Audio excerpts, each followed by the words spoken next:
السلام علیکم ورحمۃ اللہ وبرکاتہ۔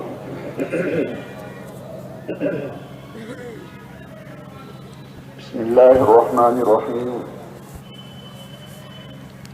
الحمد للہ الذی انزل علی عبده الکتاب ولم یجعل له عوجا، واشهد ان لا الہ الا اللہ وحدہ لا شریک لہ، له الملک وله الحمد وأكبره تکبیرا، وأشهد أن سيدنا ومولانا محمدا عبده ورسوله الذي أرسل إلى الناس كافة بشيرا ونذيرا، وصلى الله تعالى عليه وعلى آله وأصحابه وأزواجه وذرياته وبارك وسلم تسليما كثيرا كثيرا. أما بعد،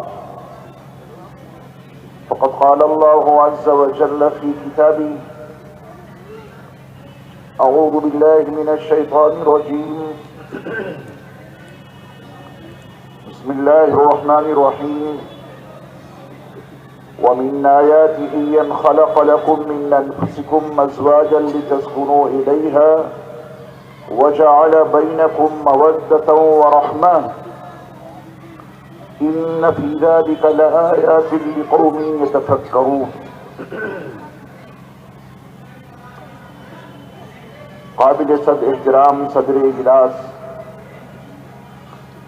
حضرات علماء کرام، مشائخ اعظام، میرے دینی اور اسلامی بھائیوں، بزرگوں اور دوستوں، اور پردہ نشین خواتین ملت، یہ ہماری اور آپ کی سعادت مندی ہے کہ ہمارے اور آپ کے معبود نے ہمیں اور آپ کو ایسی نورانی محفل میں شریک ہونے کی سعادت عطا فرمائی ہے جس میں قرآن اور حدیث کے حوالوں سے، تاریخ اور سیرت کے حوالوں سے دین کی اہم اور ضروری باتیں کہنے اور سننے کا موقع ملتا ہے۔ اللہ تعالی ہماری اور آپ کی اس حاضری کو بے حد قبول فرمائے اور اس طرح کی دینی مجلسوں میں بار بار ہمیں اور آپ کو شریک ہونے کی توفیق عطا فرمائے۔ اللہ تعالی نے پوری کائنات میں جتنی بھی چیزیں بنائی ہیں، ہر چیز کا کوئی نہ کوئی جوڑا ضرور ہے۔ دنیا کی کوئی شے بے جوڑ کے نہیں ہے، اللہ تعالیٰ نے ہر ایک کا جوڑا بنایا ہے۔ اگر کوئی ذات بے جوڑے کی ہے تو وہ صرف اور صرف اللہ وحدہ لا شریک لہ ہے، اس کا کوئی جوڑا نہیں۔ باقی اللہ نے جتنی بھی مخلوق پیدا کی ہے، ساری مخلوق کا کوئی نہ کوئی جوڑا اس نے بنایا ہے۔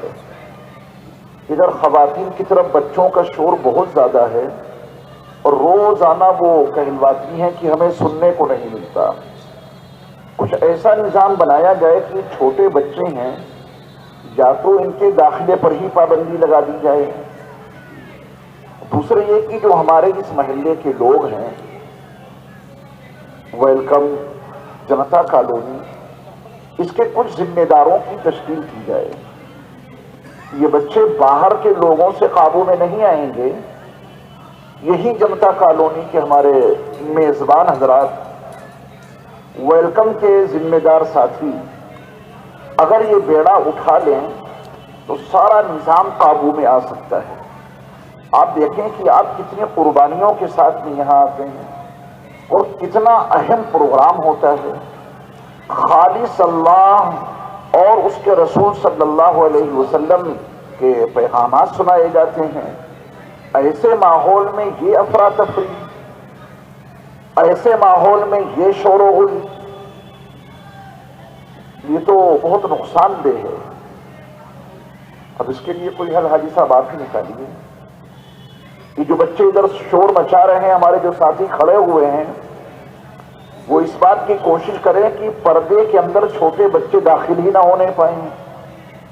ادھر تو خواتین کا حصہ ہے، وہیں پر ذمہ دار ساتھی اگر کھڑے ہو جائیں تو یہ چھوٹے بچے پردے کے اندر داخل نہیں ہو پائیں گے. داخل ہونے کے بعد بہت شور مچاتے ہیں، ہماری مائیں بہنیں بیٹیاں یہ سن نہیں پاتی ہیں، وہ پوری ڈسٹرب ہو جاتی ہے. اسی طرح مستقل ہنگامہ یہاں مچا رہتا ہے. آپ ہی انصاف سے بتائیں کہ ان بچوں کا جو یہاں بھاگ دوڑ کرتے ہیں، صرف مسلسل شور مچاتے ہیں، ان کا یہاں کیا کام ہے؟ ابھی بھی ایسا ہو سکتا ہے کہ کچھ ذمہ دار ساتھی ایک طرف سے جائیں، بچوں کو یا تو بٹھلا دیں یا ان کو باہر نکال دیں. یہاں جنتا کالونی کے کچھ ساتھی تو ہوں گے، وہی کام کر سکتے ہیں، باہر کا آدمی نہیں ہے. ہمارے جنتا کالونی کے عام لوگ تو میزبان ہیں ہمارے، ہم تو باہر سے آتے ہیں. میزبان کو چاہیے کہ آنے والے لوگوں کے لیے اچھے سے اچھا انتظام کریں. تو یہ ہمارے ویلکم اور جنتا کالونی کے جو ساتھی ہیں یہی تو ہے میزبان. تو میزبانوں کو چاہیے کہ مہمانوں کے آنے سے پہلے پورا نظام قابو میں کر لیں. یہ اتنی بھاگ دوڑ، اتنا شور و غل، اور پھر اس کی وجہ سے کتنی دھول اڑتی ہے، کتنا گرد و غبار اڑتا ہے، سب لوگوں کو پریشانی ہوتی ہے. ادھر جو بچے شور مچا رہے ہیں اس سائڈ میں، ذرا ان پر بھی قابو پائیں، ان کو باہر نکالیں. اور یہ اسی وقت ممکن ہے جب شروع سے اس کی فکر دیں گے. جب جلسے کا آغاز ہوتا ہے تو بیان کے شروع ہونے سے پہلے ہی ان بچوں کو قابو میں لانے کی کوشش کریں گے تو انشاءاللہ مزاج ان کا بن جائے گا. بچے تو بچے ہوتے ہیں، شاید ان کا ذہن یہ ہو کہ سال میں ایک مرتبہ عیدگاہ ہمارے کھیلنے کودنے کے لیے کھولی جاتی ہے، ہمیں بھاگ دوڑ کرنے کا موقع فراہم کیا جاتا ہے.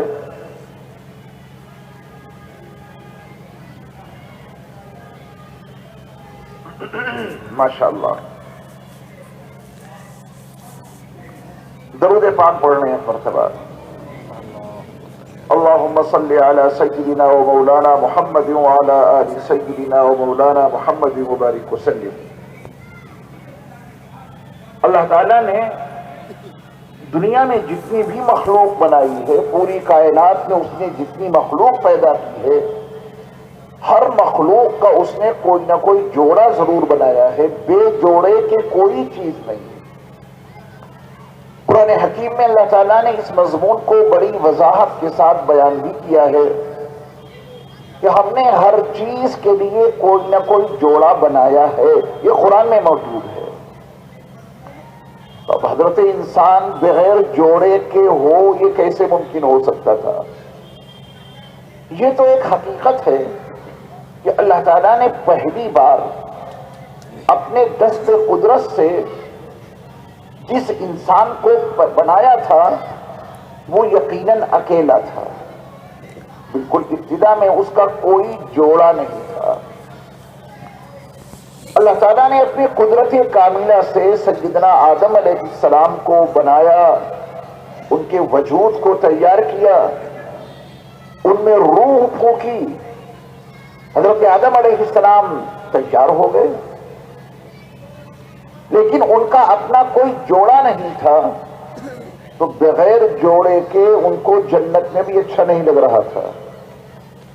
حالانکہ وہاں نعمتوں کی کوئی کمی نہیں، جنت تو جنت ہے. انسان کے قلب کو سکون پہنچانے کے لیے، انسان کے دل کو راحت پہنچانے کے لیے یہ مادی نعمتیں کبھی بھی کافی نہیں ہو سکتی تا وقتے کی اس کی زندگی کا کوئی جوڑا اس کو نہ مل جائے. تو سیدنا آدم علیہ السلام جنت میں ہیں مگر اکیلے ہیں، تنے تنہا ہیں، پہلا انسان بنا ہے. حضرت آدم علیہ السلام کو اکیلے پن کا بڑا احساس تھا، تو اللہ تعالیٰ نے ان کا جوڑا بنایا حضرت حوا علیہ السلام کو. قرآن حکیم میں اللہ تعالیٰ نے اس جوڑے کو اپنی نشانیوں میں سے ایک نشانی قرار دیا ہے. اللہ تعالیٰ نے اپنی آیتوں میں سے ایک آیت اس جوڑے کو بنایا اور بتایا ہے. قرآن کے الفاظ میں دیکھیں، وَمِنْ آيَاتِهِ أَنْ خَلَقَ لَكُم مِّنْ أَنفُسِكُمْ أَزْوَاجًا، اللہ تعالیٰ کی نشانیوں میں سے یہ ایک نشانی ہے کہ اس نے تمہیں میں سے تمہارا ایک جوڑا بنا دیا، تمہیں میں سے تمہارا ایک جوڑا بنا دیا۔ وہ جوڑا خارج سے نہیں بنایا، تمہیں میں سے تمہارا جوڑا بنایا۔ اور اس جوڑے کے بنانے کا جو مقصد ہے وہ قرآن نے ایک جامع ترین جملے میں نقل کر دیا، لِتَسْكُنُوا إِلَيْهَا۔ اللہ تعالیٰ کی نشانیوں میں سے ایک نشانی یہ ہے کہ اس نے تمہیں میں سے تمہارے لیے ایک جوڑا بنا دیا۔ کیوں بنایا یہ جوڑا؟ لِتَسْكُنُوا إِلَيْهَا، تاکہ تم اس کے ذریعہ سے سکون حاصل کرو۔ یہ جوڑا اس مقصد کے لیے بنایا ہے اللہ تعالیٰ نے۔ پھر اس جوڑے کے درمیان اللہ تعالیٰ نے اپنی قدرت کاملہ سے دو چیزیں اور پیدا کر دی۔ پہلے جوڑا بنانے کا مقصد بتایا کہ تاکہ تم کو اپنے اس جوڑے سے سکون حاصل ہو۔ پھر اس جوڑے کے درمیان اللہ تعالیٰ نے دو چیزیں اور داخل کر دی، ان کو دو صفات سے مالا مال کر دیا۔ وَجَعَلَ بَيْنَكُمْ مَوَدَّةً وَرَحْمَةً، اور اللہ نے تمہارے درمیان یعنی ان دونوں جوڑوں کے درمیان، میاں بیوی کے درمیان، شوہر اور اس کی بیوی کے مابین مودت یعنی محبت پیدا کر دی۔ وَجَعَلَ بَيْنَكُمْ مَوَدَّةً، اللہ تعالیٰ نے پھر تمہارے درمیان میں محبت کو پیدا کر دیا۔ وَرَحْمَةً، اور ایک دوسرے پر رحم کھانے کی صفت پیدا کر دی۔ شوہر کو بیوی پہ ترس آ جائے، بیوی کو شوہر پہ رحم آتا رہے، تو یہ میاں بیوی کی آپس کی محبت، شوہر اور بیوی میں آپس میں ایک دوسرے کے اوپر رحم کھانے کی صفت، یہ اپنے آپ نہیں پیدا ہو گئی، یہ ہمارے اللہ کی خصوصی عطا ہے۔ وَجَعَلَ بَيْنَكُمْ مَوَدَّةً وَرَحْمَةً، اور اللہ تعالیٰ نے تمہارے درمیان محبت کو اور رحمت کو بنا دیا۔ إِنَّ فِي ذَلِكَ لَآيَاتٍ لِقَوْمٍ يَتَفَكَّرُونَ، ایسی قوم جو تفکر اور تدبر کرنے والی ہے، ایسی قوم کے لیے اس میں اللہ تعالیٰ کی نشانیاں سمجھنے کا بڑا موقع ہے۔ اللہ نے جوڑا بنایا، اس لیے بنایا تاکہ سکون حاصل کرو۔ اللہ تعالیٰ نے اس جوڑے کے درمیان محبت پیدا کر دی، اور اللہ نے اس جوڑے کے درمیان رحمت برپا کر دی۔ عقل مند لوگوں کے لیے، تفکر اور تدبر کرنے والی قوم کے لیے اس میں بڑی نشانی موجود ہے۔ اس جوڑے کے انتخاب میں نبی کریم صلی اللہ علیہ وسلم نے اپنی امت کو خصوصی ہدایات دی ہیں۔ ایک مرد کا جوڑا ایک عورت ہے، ایک عورت کا جوڑا ایک مرد ہے، اور اس جوڑے کی زندگی گزارنے کے لیے نبی کریم صلی اللہ علیہ وسلم کی جو خصوصی ہدایات ہیں اس کو مد نظر رکھنا بہت ضروری ہے۔ اگر کوئی انسان اپنے تئیں یہ فیصلہ کر لے کہ مجھے تو بس اکیلے پن کی زندگی گزارنی ہے، شادی کر کے کریں گے کیا؟ جوڑا ہے، میں اس کو اپناؤں گا نہیں، اللہ کی عبادت میں لگا رہوں گا، رات رات بھر نماز پڑھوں گا، روزانہ روزے رکھوں گا، شادی نہیں کروں گا، جو جوڑا اللہ نے بنایا ہے اس کو اپنی زندگی میں شامل نہیں کروں گا۔ اگر کسی نے ایسے تجرد اور تفرد کی زندگی گزارنے کا ارادہ کیا تو نبی صلی اللہ علیہ وسلم کے ارشادات عالیہ میں اس کے لیے کیا ہدایت موجود ہے، 3 صحابہ کی گفتگو میں آپ کو سناتا ہوں۔ صحابہ اکرام رضوان اللہ تعالی علیہم اجمعین عبادت کرنے میں بہت زیادہ حریص تھے۔ وہ چاہتے تھے اللہ کی رضا کو پانے کے لیے دنیا کی کتنی ہی بڑی سے بڑی قربانی کیوں نہ دینی پڑے، وہ صحابہ اس کے لیے تیار ہو جاتے تھے۔ تو ان کے اپنے ذہن نے یہ کام کیا کہ 3 صحابہ آپس میں ملے، تینوں دوست تھے، اور تینوں نے آپس میں مشورہ یہ کیا کوئی زیادہ سے زیادہ عبادت کرنی چاہیے. تو ایک صحابی نے کہا کہ میں نے ارادہ یہ کر لیا ہے کہ پوری رات بھر نفل نمازیں پڑھتا رہوں گا، پوری رات نماز پڑھنے میں گزار دوں گا، پوری رات بالکل نہیں سوؤں گا. ایک صحابی نے کہا کہ میرا پختہ ارادہ ہے. ان کے دوسرے دوست تھے تو انہوں نے کہا کہ جب تم نے یہ ارادہ کر لیا ہے تو میرا ارادہ یہ ہے کہ میں روزانہ بغیر ناغے کے روزے رکھوں گا، کوئی ناغا نہیں. ہفتے کے ہر دن میں روزہ رکھوں گا، مہینے کے ہر دن میں روزہ رکھوں گا، سال بھر کے ہر دن میں روزہ رکھوں گا، کوئی دن بغیر روزے کے نہیں گزاروں گا. یہ ان کا ارادہ ہے کہ اللہ کی جانب سے مغفرت مل جائے، رحمتیں زیادہ مل جائیں. یہ ان کا اپنا ذہن کام کر رہا ہے تو آپس میں مل کے ارادہ کر لیا. اور تیسرے صحابی نے اپنا ارادہ ظاہر کیا. انہوں نے کہا کہ بھائی میں شادی ہی نہیں کروں گا، تمام جھمیلوں سے پاک رہنا چاہتا ہوں، نہ بیوی ہوگی نہ بچے ہوں گے، نہ کسی کی سرپرستی ہوگی، نہ کسی کی ذمہ داری سر پہ عائد ہوگی، بس اکیلا رہوں گا، شادی ہی نہیں کروں گا، اللہ کی عبادت میں ہمہ وقت لگا رہوں گا. اس شادی کرنے کی وجہ سے اور بچوں کے جھمیلوں کی وجہ سے اللہ کی عبادت میں فرق پڑے گا، اس لیے میں شادی نہیں کروں گا.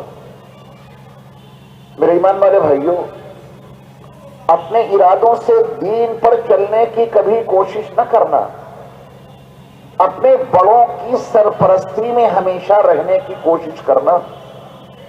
اگر کبھی دل میں کوئی ارادہ پیدا ہو کہ میں اس عنوان سے عبادت کروں تو اپنے بزرگوں سے جا کے ان سے مشورہ کر لینا کہ دل میں یہ داعیہ پیدا ہوا ہے، اس سلسلے میں شریعت کی جانب سے میرے لیے کیا ہدایت ہے. کر لیا کریں گے ایسا انشاءاللہ. اب دیکھیے نبی علیہ السلام کے مبارک دور میں آپ کے صحابہ میں سے 3 صحابہ نے اپنے تئیں بڑے اچھے ارادے کیے. ارادہ تو بہت اچھا ہے، رات بھر نمازیں پڑھوں گا، برا ارادہ ہے، بہت اچھا ارادہ ہے. روزانہ روزے رکھوں گا بغیر ناغے کے، سبحان اللہ، روزہ رکھنا کتنا عظیم عمل ہے، ناغا نہیں ہونے پائے گا. اور ایک صاحب نے کہا کہ یہ بیوی بچے اور شادی بیاہ یہ سب عبادت میں رکاوٹ بنتے ہیں، اس لیے میں سرے سے شادی ہی نہیں کروں گا. اللہ کے رسول صلی اللہ علیہ وسلم کو اپنے ان تینوں صحابہ کے یہ ارادے معلوم ہو گئے تو آپ علیہ السلام نے ان کو سمجھایا. اور آپ علیہ السلام نے سمجھانے میں جو مقصد مقدم رکھا، سمجھانے کا جو طریقہ اختیار کیا، اس میں آپ علیہ السلام نے ان کے سامنے اپنی شخصیت کو پیش کیا. اللہ تعالیٰ نے بہت واضح لفظوں میں ہمارے اور آپ کے لیے اور قیامت تک آنے والے اہل ایمان کے لیے یہ ضابطہ اور دستور دے دیا ہے. لقد کان لکم فی رسول اللہ اسوۃ حسنہ، تمہارے لیے اللہ کے رسول صلی اللہ علیہ وسلم کی ذات گرامی میں ایک بہترین نمونے عمل موجود ہے. تمہارے لیے اگر کوئی شخصیت آئیڈیل بن سکتی ہے تو وہ حضرت محمد صلی اللہ علیہ وسلم کی شخصیت ہے. آپ علیہ السلام نے ان سے کہا ایسا نہ کرو، رات بھر نماز پڑھتے رہو، ایسا نہ کرو، نماز بھی پڑھو اور سو بھی. کیا تم مجھے نہیں دیکھتے میں رات میں نمازیں بھی پڑھتا ہوں اور سوتا بھی ہوں؟ تمہارے نفس کا تم پر حق ہے. یہ ہے اسلام، وہ حدود کو تجاوز نہیں کرنے دیتا، حد کے اندر رہو. اور دوسرے صاحب نے کہا کہ میں مسلسل روزے رکھتا رہوں گا، کوئی دن بغیر روزے کے نہیں گزرنے دوں گا. اللہ کے نبی صلی اللہ علیہ وسلم نے فرمایا کہ روزانہ روزے مت رکھو، مجھے دیکھو میں روزے بھی رکھتا ہوں اور افطار بھی کرتا ہوں. آپ علیہ السلام کے معمولات میں ایام 20 کے روزے شامل تھے، یعنی ہر مہینے کی 13 اور 14 اور 15 تاریخ کا روزہ، پیر اور جمعرات کا روزہ. ایسا کر دو. لیکن روزانہ روزے رکھو نہیں، روزے بھی رکھو، ایک آدھ دن بغیر روزے کی بھی گزارو۔ ایک صحابی کے بڑے اصرار پر آپ علیہ السلام نے ان کو صوم داؤدی کی اجازت دی تھی۔ صوم داؤدی ان کا بہت زیادہ اصرار تھا۔ سیدنا داؤد علیہ السلام ایک دن روزہ رکھتے تھے، ایک دن نہیں رکھتے تھے، یہ ان کا اپنا معمول تھا۔ تو نبی علیہ السلام نے ایک اور صحابی کو ان کے بڑے اصرار پر روزانہ کی اجازت نہیں دی، بلکہ ان کو صوم داؤدی کی اجازت دے دی۔ جب تمہارا اتنا زیادہ اصرار ہے، جب تمہاری اتنی زیادہ تمنا ہے، تو ایک دن روزہ رکھو اور ایک دن افطار کرو۔ تو آپ علیہ السلام نے ان کے سامنے اپنی شخصیت کو پیش کیا کہ مجھے دیکھو، میں روزہ بھی رکھتا ہوں، میں افطار بھی کرتا ہوں، یعنی روزہ نہیں رکھتا بعض دن۔ اور تیسرے صاحب نے تو حد ہی کر دی تھی، تجرد اور تفرد کی زندگی اختیار کرنے کا عزم مصمم کر لیا تھا، پختہ ارادہ، شادی نہیں کروں گا۔ تو آپ علیہ السلام نے فرمایا کہ کیا تم مجھے نہیں دیکھتے، میں نکاح بھی کرتا ہوں، بیویوں کے پاس بھی جاتا ہوں، بچے بھی ہیں۔ آپ علیہ السلام نے فرمایا کہ جس نے میرے طریقے سے انحراف کیا اور جس نے میری سنت کو چھوڑا اور جس نے میرے طریقے سے منہ موڑا، وہ ہوگا کسی کا، میرا نہیں ہو سکتا۔ یہ ہے شادی کی اہمیت۔ جب اللہ نے جوڑا بنایا ہے تو اس کا انکار کرنا غلط ہے۔ اسلام ایسے تجرد اور تفرد کی زندگی کو کبھی برداشت نہیں کر سکتا۔ اسلام کی سخت ہدایت ہے، جوڑے کے ساتھ میں رہنا ہی پڑے گا، اور اس کی وجوہات ابھی آپ کے سامنے عرض کی جائیں گی۔ اسلام اس کا پابند بناتا ہے، نکاح کرو، شادی کرو۔ ہر انسان کا ایمان، اس کی تمنا ہوتی ہے کہ کامل رہے اور مکمل رہے۔ دنیا میں کوئی انسان ہمیں اور آپ کو ایسا نہیں مل سکتا جو یہ کہے کہ میاں ایمان ادھورا ہو تب بھی ٹھیک ہے اور بہت تھوڑا ہو تب بھی ٹھیک ہے۔ ہر انسان کی تمنا ہوتی ہے کہ اس کا ایمان کامل اور مکمل رہے۔ یہ میری بھی تمنا ہے اور آپ کی بھی، لیکن اللہ کے نبی صلی اللہ علیہ وسلم نے فرمایا کہ یہ نکاح کرنا تو آدھا ایمان ہے۔ جب تک تم نکاح نہیں کرو گے تو سمجھو کہ آدھا ایمان تمہارے پاس ہے، ابھی وہ آدھے ایمان کی کمی ہے۔ وہ آدھا ایمان اور آدھا دین تمہارا اس وقت مکمل ہوگا جب نکاح کر دو گے۔ نبی علیہ السلام نے ازدواجی زندگی کی ترغیب دی ہے۔ جو انسان قدرت کے باوجود اور ضرورت اور خواہش کے باوجود نکاح نہیں کرتا، کچھ ایسی شقیں ہیں کہ اس میں نکاح کرنا حرام ہے، نکاح کی اجازت نہیں ہے۔ کوئی مرض لاحق ہو گیا، وہ ازدواجی زندگی کے قابل ہی نہیں رہا، وہ بیوی کا ازدواجی حق ادا کرنے کی قدرت ہی نہیں رکھتا، اس کے لیے منع ہے نکاح کرنا، وہ تو معذور کا حکم ہو گیا۔ لیکن جو شخص صاحب قدرت ہے، خواہش ہے، اس میں اس کو ضرورت ہے، نبی علیہ السلام نے فرمایا کہ اس کا ایمان اس وقت تک مکمل نہیں ہو سکتا جب تک کہ یہ نکاح نہ کرے۔ نکاح کرے گا تو اس کا ایمان مکمل ہوگا، اور نکاح نہیں کرے گا تو ادھورا ایمان لیے گھومے گا۔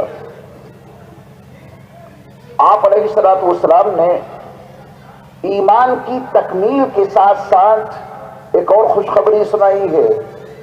شادی سے پہلے نکاح ادھورا، ایمان ادھورا ہے، کام جتنا کرو گے ثواب تو مل جائے گا، لیکن نکاح کے بعد عمل کے اجر میں اضافہ کر دیا جائے گا۔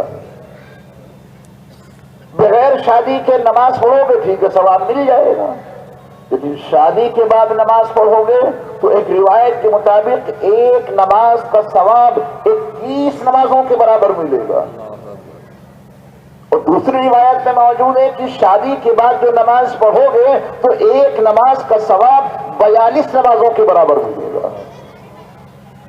نکاح کی بنیاد پہ ہمارا اللہ اجر میں اضافہ کر دیتا ہے۔ اعمال کا جو بدلہ ہے، اعمال کا جو ثواب ہے، وہ نکاح کی بنیاد پر اور شادی کی بنیاد پر بڑھا دیا جاتا ہے۔ نکاح کی وجہ سے ایمان مکمل ہوا، نکاح کی وجہ سے دین کامل ہوا۔ اب جب کامل ایمان اور کامل دین کے ساتھ نکاح کے بعد جو اعمال انجام دے گا، جو کام کرے گا، ہر عمل کے ثواب میں اللہ اس نکاح کی بنیاد پہ اضافہ کر دے گا۔ ایسا کیوں؟ اسلام نے نکاح کے لیے اتنی ترغیبات کیوں دی؟ ضرورت تو انسان کیسے بھی پوری کر سکتا ہے۔ زنا کے ذریعہ سے انسان اپنی اس خواہش کی تکمیل کر سکتا ہے، لیکن اسلام نکاح پر بہت زیادہ زور دیتا ہے اور نکاح کی ترغیب دیتا ہے، انسانوں کو سمجھاتا ہے اہل ایمان کو کہ نکاح کو ضرور کرو، بغیر نکاح کے تمہارا ایمان مکمل نہیں ہو سکتا اور بغیر نکاح کے تمہارا دین مکمل نہیں ہو سکتا، اور نکاح کے بعد جو اعمال کرو گے اس کا ثواب بڑھا دیا جائے گا۔ یہ اتنی ساری ترغیبیں کیوں دے رہا ہے اسلام؟ اس کی ایک وجہ تو یہ ہے کہ زنا اور نکاح کا جو بیجن فرق ہے اس کو جاننا بھی ضروری ہے۔ زنا کے ذریعہ انسان اپنی نفسانی خواہش کی تکمیل تو کر سکتا ہے اور کر لیتا ہے، نکاح کا یہ مقصد نہیں ہے، نکاح کا مقصد کچھ اور ہے۔ زنا سے انسان اپنی نفسانی خواہش کی تکمیل کر سکتا ہے اور کر لیتا ہے، نکاح کا مقصد ہے باعزت طریقے پر احترام کے ساتھ باوقار انداز میں نسل انسانی کو آگے بڑھایا جائے اور نسل انسانی کا تحفظ کیا جائے، یہ ہے نکاح کا مقصد۔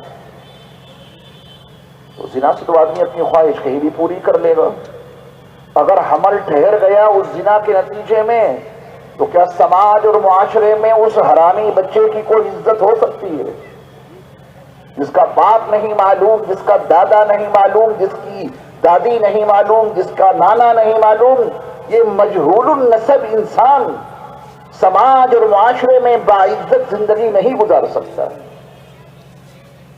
اسلام یہ چاہتا ہے کہ جو بچہ دنیا میں آنکھیں کھولے باعزت طریقے پر اس کی آنکھیں کھولے، سماج میں اس کا سر نہ جھکے، معلوم ہو کہ اس کا باپ یہ ہے، معلوم ہو کہ اس کا دادا یہ ہے، پورے سماج کو معلوم رہے کہ اس کا نانا اور اس کی نانی یہ ہے، تبھی تو اس کو عزت حاصل ہوگی۔ تو اسلام یہ کہتا ہے کہ اس خواہش کو پورا بھی کرو، لیکن نکاح کا مقصد ہے بہت ہی وقار کے ساتھ باعزت طریقے پر نسل انسانی کو آگے بڑھایا جائے، اور یہ وقار اور یہ عزت صرف نکاح سے حاصل ہو سکتی ہے، اس کے علاوہ کوئی طریقہ نہیں۔ نبی کریم صلی اللہ علیہ وسلم نے اس شخص کو مسکین بتایا ہے، مسکین جو ضرورت کے باوجود، قدرت کے باوجود شادی نہیں کرتا، وہ دنیا کے اعتبار سے کتنا ہی مالدار کیوں نہ ہو، کسی محکمے کا وزیر کیوں نہ ہو، کسی ملک کا سفیر کیوں نہ ہو، اپنے علاقے کا، اپنے ملک کا سب سے مالدار انسان کیوں نہ ہو، اگر اس نے نکاح نہیں کیا، اگر اس نے اس ازدواجی زندگی کو برپا نہیں کیا، تو اللہ کے رسول صلی اللہ علیہ وسلم نے اس کو مسکین ٹھہرایا ہے۔ مسکین ہے، یہ کیا ہے اس کے پاس؟ وَمِنْ آيَاتِهِ أَنْ خَلَقَ لَكُم مِّنْ أَنفُسِكُمْ أَزْوَاجًا لِتَسْكُنُوا إِلَيْهَا وَجَعَلَ بَيْنَكُم مَّوَدَّةً وَرَحْمَةً، وہ اس کے خلاف باغیانہ روش اختیار کر کے تجرد اور تفرد اور اکیلے پن کی زندگی گزار رہا ہے۔ اللہ کے نبی صلی اللہ علیہ وسلم نے اس کو مسکین ٹھہرا دیا۔ دنیا والے کہتے رہے کہ بڑا مالدار ہے، لیکن اللہ کے نبی صلی اللہ علیہ وسلم نے اس کو مسکین ٹھہرایا ہے۔ یہ نکاح کی ترغیب اسلام نے اس لیے دی کہ ضرورت کی تکمیل تو ہر شخص چاہے گا۔ یہ دنیا ہے، کوئی کہے کہ مجھے پیاسی ہی نہیں لگتی، اس سے بڑا جھوٹا کون ہوگا؟ ٹھیک ہے ہمارے سامنے نہیں پیے گا، کہیں اور جا کے پانی تو پیے گا۔ کوئی آدمی کہتا کہ 24 گھنٹے گزر گئے میں نے کھانا ہی نہیں کھایا، ٹھیک ہے ہمارے آپ کے سامنے نہیں کھایا، کہیں چھپ کے کھایا ہوگا، وہ تو ضرورت ہے اس کی تکمیل ہونی ہے۔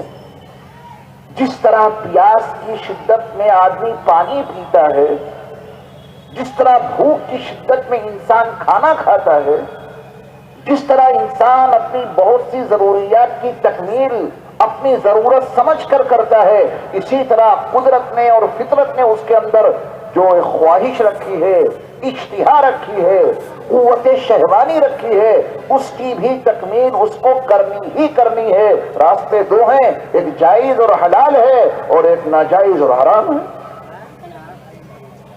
اگر اسلام نکاح کی ترغیب نہ دیتا اور لوگوں کو نکاح کی جانب مائل نہ کرتا تو کیا انسان اپنی فطرت کے ساتھ میں جنگ کر سکتا ہے؟ انسان اپنی فطرت کے ساتھ میں جنگ کبھی نہیں کر سکتا۔ فطرت اپنے ساتھ جنگ کرنے والوں کو کبھی معاف نہیں کرتی۔ اچھا پانی رکھا ہے، پیو، کہتا میں پانی نہیں پیتا، اور اس کی پیاس شدت کے اس اسٹیج پر پہنچ گئی کہ اب پانی نہیں پیے گا تو ختم ہو جائے گا۔ وہ جس وقت پاک صاف پانی مل رہا تھا، فلٹر پانی مل رہا تھا، تب تو نہیں پیا، اور شدت اتنی بڑھی کہ گندے نالی میں بہتا ہوا پانی پینے پر وہ مجبور ہو جائے گا۔ پینا ہے نا اس کو۔ تو اسلام کہتا ہے کہ اپنے پاس پہلے سے پاک صاف پانی کا انتظام رکھو، یہ تمہاری اپنی ضرورت ہے، جب ضرورت ہو جو پی لو۔ ایک تمثیل ہے اس حقیقت کو سمجھانے کے لیے کہ جس طرح پیاس ہماری ایک ضرورت ہے، بھوک کو مٹانے کی ہماری ایک ضرورت ہے، ایسے ہی اللہ تعالیٰ نے انسانوں میں، مردوں میں بھی اور عورتوں میں بھی جو قوت شہوانی رکھی ہے اس کی تکمیل ہر انسان کرے گا۔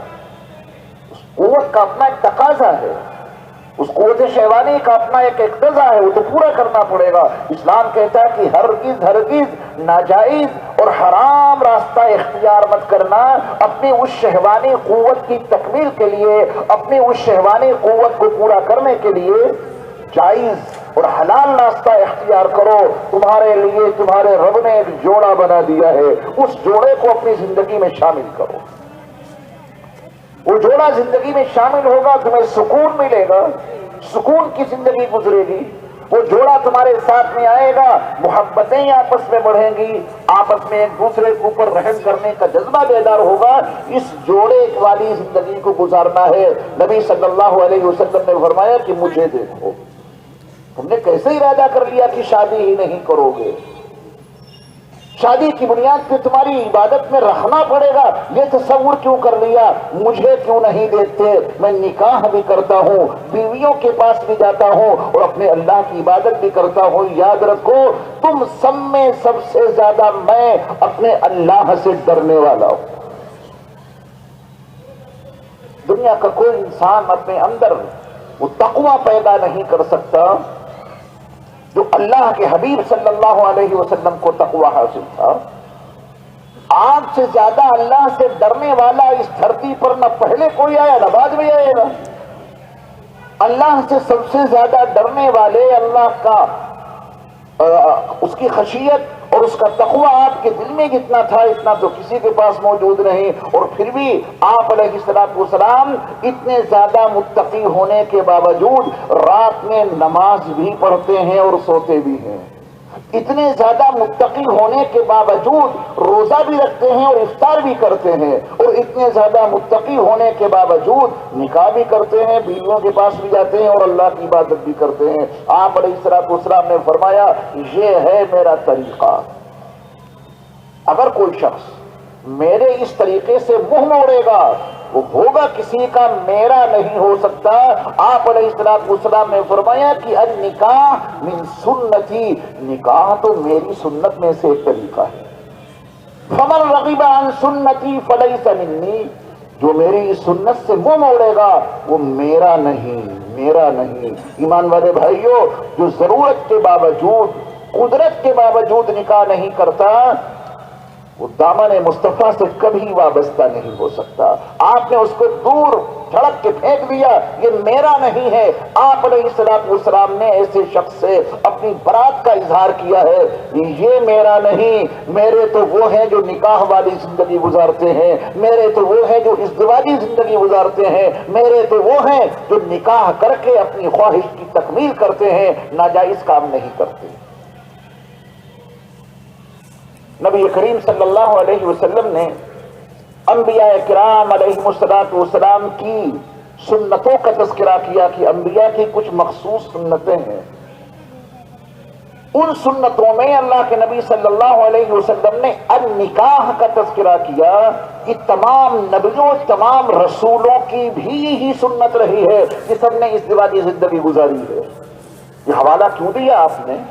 حالانکہ آپ اپنا عمل بتا دیتے امت کے لیے یہی بہت کافی تھا، لیکن آپ علیہ الصلوۃ والسلام نے اپنے عمل کا حوالہ دیا اور ساتھ میں ماقبل کے تمام نبیوں اور تمام رسولوں کی بھی ازدواجی زندگی کا حوالہ دیا کہ اللہ کے ہر نبی نے اور اللہ کے ہر رسول نے ازدواجی زندگی گزاری ہے. قرآن حکیم میں بھی یہی مضمون موجود ہے. وَلَقَدْ أَرْسَلْنَا رُسُلًا مِّن قَبْلِكَ وَجَعَلْنَا لَهُمْ أَزْوَاجًا وَذُرِّيَّةً. میرے محبوب، ہم نے آپ سے پہلے بہت سے رسولوں کو بھیجا ہے. آپ سے پہلے نبیوں رسولوں کی ایک بڑی تعداد اس دنیا میں آ چکی ہے اور سب کی بیویاں تھیں، سب کی اولادیں تھیں.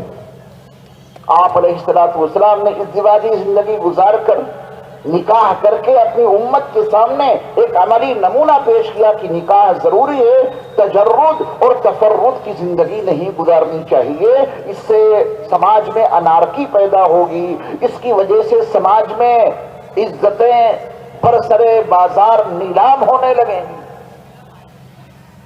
پھر نبی کریم صلی اللہ علیہ وسلم نے اس جوڑے کو بنانے کے لیے ضروری ہدایات دی ہیں اپنی امت کو. انسان کی اپنی ایک خواہش ہوتی ہے کہ میں جس کو اپنی زندگی میں شامل کروں، اپنی زندگی کا جس کو پارٹنر بناؤں، اپنی زندگی میں جس کو اپنا ایک جوڑا بناؤں، وہ کیسا ہو. تو آپ علیہ الصلوۃ والسلام نے اس جوڑے کو اپنانے کے لیے بھی ہدایات دے دی. آپ غور کریں کہ اسلام کی کس قدر جامع ہدایات اور کس قدر جامع تعلیمات ہیں. انسان کی اپنی ایک فطری کمزوری کہہ لیجیے، وہ چاہتا ہے کہ ایسی جگہ نکاح کرو کہ سسرال والے بہت مالدار ہوں، مال مل جائے، مال گاڑی بھی ملے اور کوٹھی بھی ملے اور بیلنس بھی ملے، نقد بھی ملے. یہ انسان کی اپنی ایک فطری خواہش ہوتی ہے.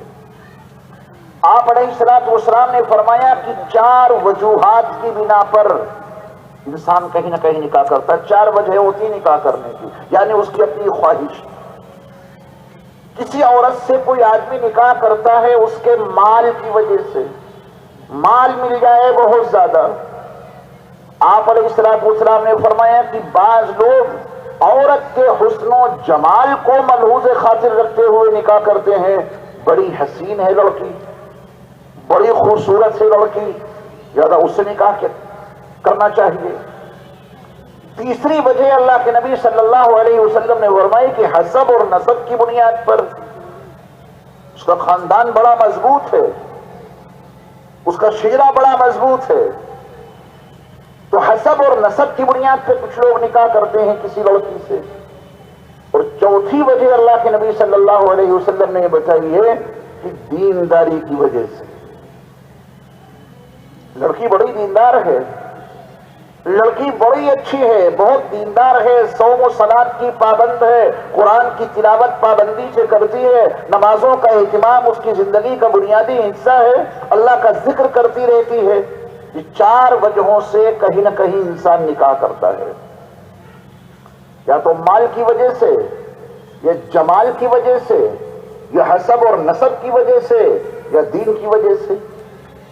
آپ علیہ الصلوۃ والسلام نے اپنی امت کو یہ ہدایت دی کہ تم اگر کامیابی چاہتے ہو، دونوں جہان کی سعادتیں چاہتے ہو، تو پھر لڑکی کی دینداری کو ملحوظ رکھ کے نکاح کرنا، زندگی کامیاب ہو جائے گی. دیندار گھرانے تلاش کرو، دیندار لڑکیوں کو تلاش کرو، ان دیندار لڑکیوں کو اپنے جوڑے میں شامل کرنے کی کوشش کرو. جوڑا ایسا نہیں کہ جس کو چاہا اپنے ساتھ میں ملا لیا، جس کو چاہا اٹھا کے لے آئے، پھر تو زندگی اجیرن ہو جائے گی، زندگی تباہ ہو جائے گی. ان 4 وجوہات میں سے جو چوتھی وجہ ہے دین اللہ کے نبی صلی اللہ علیہ وسلم نے فرمایا کہ اس کو اپناؤ، اس کو اختیار کرو، تمہاری کامیابی اسی میں ہے۔ پھر ایک اور موقع پر اللہ کے نبی صلی اللہ علیہ وسلم نے ان لوگوں کو وعید سنائی جو صرف مالداری کی بنیاد پر کہیں نکاح کرتے ہیں، مال کو پانے کے لیے نکاح کرتے ہیں۔ آپ علیہ الصلوۃ والسلام کی جانب سے وعید یہ ہے کہ صرف مال کی بنیاد پر جو لوگ نکاح کرتے ہیں تو مال وقتی طور پہ تو مل سکتا ہے لیکن ان کے مستقبل میں غربت کے سوا کچھ نہیں۔ آپ نے بھی دیکھا ہوگا وہ بہت سارا جہیز لانے والے ہمیشہ خوشحال نہیں رہتے، بڑی غربت کے عالم میں نکاح ہوا لیکن دینداری کے ماحول میں ہوا، کچھ نہیں تھا، اللہ نے بہت نواز دیا۔ اس جہیز کی بنیاد پہ کوئی مالدار نہیں ہوا کرتا، سسرال سے ملنے والے مال کی بنیاد پہ کوئی ترقی یافتہ نہیں بنا کرتا۔ یہ وقتی چیزیں ہوتی ہیں، نام و نمود اور شہرت کے لیے سب کچھ کام کیے جاتے ہیں، اس میں پائیداری کہاں رکھی؟ حسب نسب پہ مر رہے ہیں، فرمایا کہ اس کو پھر بے عزتی بے حرمتی کا سامنا کرنا پڑے گا، اور حسن و جمال پہ مر رہے ہیں تو بہت سے ایسے واقعات خود یہ سماج اور معاشرہ اپنے سر کی کھلی آنکھوں سے دیکھ لیتا ہے کہ بس وہ خوبصورتی کو معیار بنایا تھا، حسن و جمال کو معیار بنایا تھا، وہی ان کی زندگی کا تباہی کا ذریعہ بن گیا۔ کیونکہ اگر دین نہیں ہوگا تو مال بربادی کی سوا اور کیا لائے گا؟ اگر زندگی میں دین نہیں ہوگا تو حسب نسب کیا کام آئے گا؟ اگر زندگی میں دین نہیں ہوگا تو وہ حسن و جمال نہ جانے کن کن جوانوں کو دعوت زنا دے رہا ہوگا۔ لڑکی خوبصورت بہت زیادہ ہے لیکن زندگی میں دین نہیں ہے، وہ اپنے شوہر کی وفادار کب ہو سکتی ہے؟ کروڑوں درود و سلام ہو اللہ کے آخری نبی صلی اللہ علیہ وسلم پر، جنہوں نے انسانوں کی صحیح نبازی کی، کامیابی کا صحیح نسخہ عطا کیا، اور فرمایا کہ دینداروں کو تلاش کیا کرو، دیندار لوگوں کو تلاش کرو، دیندار گھرانوں کو تلاش کرو، اور دیندار لڑکی کو اپنی زندگی میں شامل کرو۔ اور یہی اس کا برعکس، لڑکی والے دیندار لڑکوں کو تلاش کریں۔ ایسا نہیں کہ لڑکا بہت مالدار ہے تو اس لڑکے کے مال پر نظر رکھ کر لڑکی اس کو دی جائے، وہ مالدار بہت ہے لیکن شرابی ہے، وہ مالدار بہت ہے مگر زناکار ہے، وہ مالدار بہت ہے مگر سٹے باز ہے، وہ مالدار بہت ہے اس میں اور اخلاقی بیماریاں موجود ہیں، اس لڑکی کی زندگی تباہ ہو جائے گی۔ لڑکے والے لڑکی کے مال کو نہ دیکھیں، لڑکی والے لڑکے والوں کے مال کو بنیاد نہ بنائے نکاح کرنے میں۔ حسب اور نسب میں بھی دونوں طرف کے سلسلے ہیں، اور یہی حال جمال کا ہے، خوبصورتی کا ہے۔ دونوں طرف سے دینداری کو ملحوظ رکھا جائے تو پھر دنیا کا یہ گھر جنت کی شان بن جائے گا۔ اس سلسلے میں ایک واقعہ آپ کو سناتا ہوں۔ بغداد کا ایک نوجوان، بغداد کا ایک نہر ہے، وہاں بیٹھا ہوا ہے، کئی دنوں کا فاقہ مست، کئی دن گزر گئے، اس نوجوان کو کچھ کھانے کو نہیں ملا۔ دریا کا پانی بہ رہا تھا، اس بہتے ہوئے پانی پر ایک تیرتا ہوا سیب آ رہا تھا، سیب، وہ کنارے بیٹھا تھا اور وہ سیب بھی اتفاق سے کنارے ہی آ گیا، تو اس نوجوان اس لڑکے نے اس کو اٹھا لیا۔ بچہ ہی تھا، زیادہ بڑا نہیں تھا، اور بھوک کی شدت کی بنیاد پر اس لڑکے نے وہ سیب کھا لیا۔ ہر انسان میں اللہ تعالیٰ نے 3 طرح کے نفس رکھے ہیں۔ ایک نفس ہے، اس کا نام ہے مطمئنہ، جو ہمیشہ نیکیوں کی ترغیب دیتا ہے۔ ایک نفس ہے، اس کا نام ہے امارہ، وہ ہمیشہ برائیوں کی طرف راغب کرتا ہے، برا کام کرنے کے لیے آمادہ کرتا ہے۔ اور ایک نفس ہے، اس کا نام ہے نفس لوامہ، گناہ کرنے کے بعد ملامت کرتا ہے، یہ کیا کر ڈالا، حالانکہ کیا اسی انسان نے۔ گناہ کرنے کے بعد احساس ہوتا ہے کہ یہ کیا کر ڈالا، تجھے یہ کام نہیں کرنا چاہیے تھا، اندر سے آواز ہوتی ہے نا، کام خود کیا اور خود ہی اپنے اوپر ملامت کر رہے ہیں۔ کسی ٹینشن میں تھے اور ضعیف آدمی، بوڑھے آدمی 70-80 سال کے آدمی ذرا سی کوئی بات کہہ دی، نوجوان نے ان کو تماچا رسید کر دیا، تھپڑ مار دیا، ادھر تھپڑ مارا اور اگلے مرحلے میں اس کے نفس نے اس کو ملامت کی کہ یہ کیا کر ڈالا۔ اس کے ضعف کو دیکھ لیتے، اس کے بڑھاپے پر نگاہ دوڑا لیتے، کیا کر ڈالا؟ اب وہ جاتا ہے معافی مانگتا ہے، یہ اس کے ایماندار ہونے کی علامت ہے۔ اللہ کے نبی صلی اللہ علیہ وسلم سے ایک صحابی نے پوچھا تھا کہ یا رسول اللہ صلی اللہ علیہ وسلم، ہمارے اندر ایمان ہے یا نہیں ہے؟ اس کو کیسے سمجھیں کہ ہمارے اندر ایمان ہے یا ایمان نہیں ہے؟ بڑا اہم سوال ہے۔ اللہ کے نبی صلی اللہ علیہ وسلم نے ان کو ایک میزان دے دی، ایک ترازو دے دیا، ایک پیمانہ دے دیا، اندر ایمان ہے یا نہیں اس سے پرکھ دینا۔ پیمانہ یہ ہے کہ نیکی کرنے کے بعد اگر دل مسرتوں سے جھوم اٹھے، طاعت کرنے کے بعد، نیکی کرنے کے بعد دل میں خوشی پیدا ہو جائے، بس سمجھ لینا کہ اندر ایمان ہے۔ اور برائی کرنے کے بعد، یعنی یہ نہیں فرمایا کہ کوئی برا کام ایمان والا کر ہی نہیں سکتا، نہیں، انسان ہیں، برے کام ہو سکتے ہیں، ایسا نہیں کہ ایمان والا کبھی کوئی برا کام کرے گا ہی نہیں، کرے گا، بالکل امکان ہے اس کا، لیکن ایمان والا جب کوئی برا کام اس سے سرزد ہو جاتا ہے تو برا کام کرنے کے بعد اس کو اپنے اندر ایک تکلیف محسوس ہوتی ہے، ایک کسک محسوس ہوتی ہے، یہ کیا کر ڈالا۔ اگر برا کام کرنے کے بعد اندر یہ تکلیف پیدا ہو جائے، اندر سے ملامت ہونے لگے، تو سمجھ لیجیے کہ اندر ایمان موجود ہے، نیکی کی کوئی خوشی نہیں، اور برا کام کیا تو اندر کوئی تکلیف محسوس نہیں ہوئی، خطرے میں آ گئے، خطرے میں آ گئے۔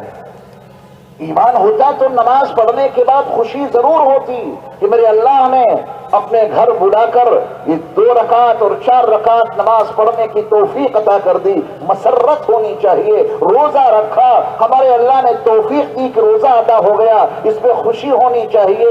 حج ادا کر لیا، اس پر خوشی ہونی چاہیے۔ زکوٰۃ کی توفیق مل گئی، زکوٰۃ ادا کرنے کے بعد خوشی ہونی چاہیے۔ کسی غریب کے کام آ گئے، خوشی ہونی چاہیے۔ ماں باپ کی خدمت کا موقع مل گیا، خدمت کے بعد خوشی ہونی چاہیے۔ پڑوسی کی خدمت کا موقع مل گیا، پڑوسی کی خدمت کر کے خوشی ہونی چاہیے۔ ایمان ہے تبھی تو خوشی ہے۔ کوئی برا کام ہو گیا، وہ چھوٹا ہو یا بڑا، برے کام کے بعد دل میں ندامت، غیرت، تکلیف، یہ کیا کر ڈالا میں نے۔ جب تک توبہ نہ کر لے راحت نہ ملے، جب تک اللہ سے اپنے اس گناہ کو معاف نہ کرا لے سکون نہ ملے۔ یہ دل کی پریشانی بتا رہی ہے کہ اندر ایمان ہے، اگر ایمان نہ ہوتا یہ پریشانی نہ ہوتی۔ شراب پی لی، کوئی احساس نہیں، زنا کر ڈالا، دل میں کوئی احساس نہیں، چوری کر ڈالی، دل میں کوئی تکلیف نہیں، کسی کو ناجائز مارا، کوئی تکلیف نہیں، پڑوسیوں کو ستایا، کوئی تکلیف نہیں، گالیاں بکی، کوئی تکلیف نہیں، خطرہ ہی خطرہ ہے۔ ایمان نہیں ہے تبھی تو کوئی احساس نہیں ہو رہا۔ اللہ ہم سب کو یہ غیرت اور حمیت عطا کر دے اور نیکیوں کے کرنے کے بعد خوشی اور مسرت کا احساس دلا دے، یہی ہمارے اندر ایمان ہونے کی علامت ہے۔ اس لڑکے نے اس دریا کے کنارے بہتے ہوئے پانی میں آ رہے سیب کو اٹھا تو لیا، اور بھوک کی شدت کی بنیاد پہ اس نے اس کو کھا بھی لیا، لیکن کھانے کے بعد اچانک اس کی غیرت ایمانی نے اسے آواز دی۔ کس کا سیب تھا؟ کون ہے اس کا مالک؟ کہاں سے آیا؟ کیا اس سیب کے مالک سے پوچھ کر اس کو کھایا؟ یہ غذا تمہارے اندر چلی گئی، سیب کے مالک کا تمہیں کوئی پتہ نہیں معلوم، اس سیب کے مالک کی جانب سے تمہیں کوئی اجازت نہیں ملی، کیوں سیب کھا لیا؟ کھانے کے بعد احساس ہوا یہ اس بچے کے اندر کی غیرت ایمانی پکار رہی ہے اس کو۔ تو اس نے کہا کہ جدھر سے یہ پانی بہتا ہوا آ رہا ہے اس کی مخالف سمت میں چلوں گا، یقیناً اس دریا کے آس پاس کوئی سیب کا باغ ہوگا،